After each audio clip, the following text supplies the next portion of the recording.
And history lovers can expect to see a pretty neat sight this weekend. The Liberty Foundation is offering tours of one of the 12 World War II B-17 bombers still flying today. Our Kayla Carlile has more. It's known as the Madras maiden B-17 bomber that was flown all the way back in World War II, and I got a special look inside the plane, and you know what? You can too this Sunday. It's also known as the Flying Fortress, and during World War II there were over 12,000 of these bad boys fighting for our country.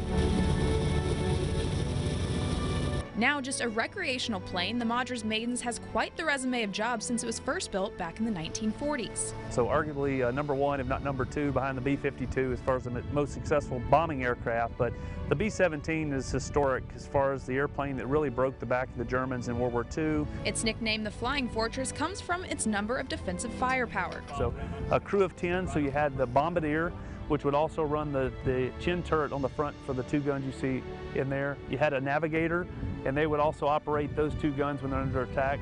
Top turret gunner, pilot, co-pilot. Back in the back, you had a ball turret gunner, two waist gunners, and then the tail gunner in the back. This plane in particular finished its final mission back in 1945, completing 297 operational missions and dropping over 22,000 tons of bombs. If you think about this airplane, even in World War II, was obsolete. It was non-pressurized. It was 40 below zero. They were in electrically heated suits. It was a very hostile working environment, to say the least.